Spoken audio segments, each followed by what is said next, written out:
अरे ओ सांभा, ये रामगढ़ वाले अपनी बेटियों को कौन चक्की का पिसा आटा खिलाते हैं रे। ये डायलॉग बहुत प्रसिद्ध है शोले का, जो अमजद खान यानी गब्बर सिंह द्वारा बोला गया है। मैं एस के मिश्रा आपका शार्प करियर में बहुत बहुत स्वागत करता हूं। आज मैंने शब्द ही लिया है आटा, और इस डायलॉग की अंग्रेजी मैं आपको वीडियो के आखिर में बताऊंगा। वर्ड ऑफ द डे, आटा। कितना इंटरेस्टिंग है ये शब्द। मैं आपको वीडियो में बीच बीच में बहुत बहुत इंपॉर्टेंट चीजें बताता हूं और आखिर तक इंपॉर्टेंट चीजें बताता हूं। मेरी आपसे गुजारिश है कि आप मेरी वीडियो को शुरू से अंत तक देखें, और जरूर जरूर देखें, वरना उतना ज्ञान प्राप्त नहीं होगा जितना प्राप्त करना चाहते हैं आप। आटा, फ्लावर, इसकी अंग्रेजी होती है FLOUR, फ्लावर। देखें कितना इंपॉर्टेंट है आज का ये टॉपिक। व्हीट फ्लावर, गेहूं का आटा, जो हम खाते ही हैं, जिसके बगैर हम जिंदा नहीं रह सकते, वो चीज है आटा। मक्के का आटा, मेज फ्लावर, बाजरे का आटा, बार्ले फ्लावर, बढ़िया आटा। आप बढ़िया आटा किसे कहेंगे? देखें अंग्रेजी में हाई ग्रेड फ्लावर, बढ़िया आटा। हमें बढ़िया आटा चाहिए भाई, सभी कहते हैं बढ़िया दो भाई। किसी भी चीज के लिए लगा सकते हैं हाई ग्रेड, किसी भी चीज के लिए लगा सकते हैं हाई ग्रेड फ्लावर। अच्छे किस्म का बढ़िया आटा चाहिए हमें। फ्लावर मिल, आटा चक्की। अब देखें महीन आटे की अंग्रेजी क्या होगी? फाइन फ्लावर, महीन आटा। मोटा आटा यानी थोड़ा सा घटिया किस्म का मोटा आटा, कोर्स फ्लावर। इस तरीके से इनकी अंग्रेजी बनती है। जरूर जरूर याद करें, वक्त पे हमें याद नहीं आती। याद अगर पहले से ही होगी तो हम हमारे मुंह पर वो चीज आ जाएगी, जीभ पर आ जाएगी। गेहूं की रोटी, व्हीटन लोफ, LOAF, फुलके की अंग्रेजी है वास्तव में ये। व्हीटन यानी गेहूं से बना, व्हीटन लोफ, गेहूं की रोटी हर जगह खाई जाती है। इसकी अंग्रेजी भी हमको आनी चाहिए, गेहूं की रोटी। मेरी माँ आटा छानती है, माई मदर सीव्स फ्लावर। मेरी माँ आटा छानती है, इसकी अंग्रेजी है ये, छानती है सबकी माँ।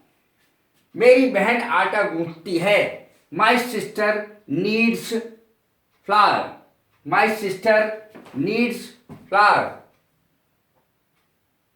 पुराने जमाने में जो स्त्रियां थी, महिलाएं थी, वो गेहूं पीसती थी। मैंने इसी की अंग्रेजी बनाई है। मेरी दादी गेहूं पीसती है, my grand mother grinds wheat. अगर आपको यह कहना है कि मेरी दादी माँ गेहूं पीसा करती थी, तो इसकी अंग्रेजी क्या बनेगी? पीसा करती थी। My grandmother used to grind wheat. Wheats कभी नहीं होता है, व्हीट के आगे एस कभी नहीं लगेगा। My grandmother used to grind wheat. आटे के साथ घुन भी पिस जाता है। ये देखें कि कोई अगर इनोसेंट है, मासूम है, उसने कोई गलती नहीं करी, कभी कभी औरों के साथ वो भी पिस जाता है। आटे के साथ घुन भी पिस जाते हैं। द इनोसेंट, मासूम लोग, निरपराध लोग, द इनोसेंट गेट पनिश्ड, उनको भी सजा मिल जाती है। along with the guilty, अपराधियों के साथ साथ उन लोगों को भी कभी कभी सजा मिल जाती है जो मासूम होते हैं, निरपराध होते हैं। आटे के साथ घुन भी पिस जाते हैं, गेहूं के साथ घुन भी पिस जाते हैं, यही इसकी अंग्रेजी होगी। तुम्हें आटे दाल का भाव पता लग जाएगा। ये कहा जाता है जरा शादी हो जाने दो, सब आटे दाल का भाव पता लग जाएगा। कैसे बनाएंगे इसकी अंग्रेजी? देखें, you will confront difficulties of life, you will confront difficulties of life, तुम्हें सामना करना पड़ेगा कठिनाइयों का, अपने जीवन में कठिन परिस्थितियों का सामना करना पड़ेगा। इसकी दूसरी अंग्रेजी देखें, you will come to know how hard life is. ये इसी की दूसरी अंग्रेजी है, तुम्हें आटे दाल का भाव पता लग जाएगा। You will confront difficulties of life, दूसरी अंग्रेजी you will come to know how hard life is, जीवन कितना कठिन है तुम्हें सब पता लग जाएगा। You will come to know the ways of the world, ये तीसरी अंग्रेजी है इसी की। You will come to know the ways of the world, संसार किस तरीके से चलता है वो तुम्हें सब पता लग जाएगा। इस तरीके से ये मैंने 3 अंग्रेजी दी है, तुम्हें आटे दाल का भाव पता लग जाएगा। आपको एक भी अंग्रेजी इसकी नहीं मिलेगी, मैंने 3 दी हैं, आप अंदाजा लगाइए।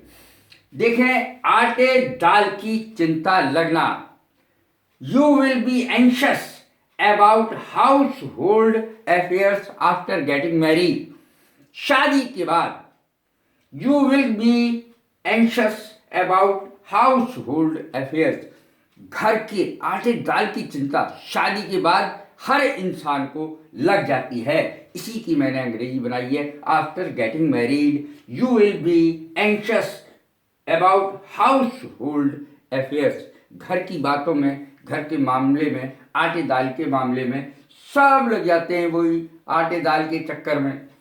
देखें, आटे में नमक के बराबर, इसकी अंग्रेजी क्या होगी कि हमें आटे में नमक के बराबर खाना चाहिए। इस तरीके से कभी कभी बोलते हैं कि भाई आटे में नमक के बराबर तो चल जाता है।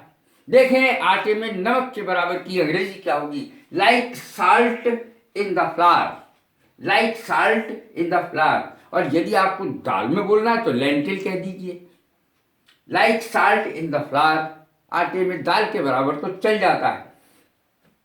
A drop in the ocean, a drop in the ocean, a drop एक बूंद, इन द ओशन समंदर में, ऊंट के मुंह में जीरा की भी अंग्रेजी यही होती है।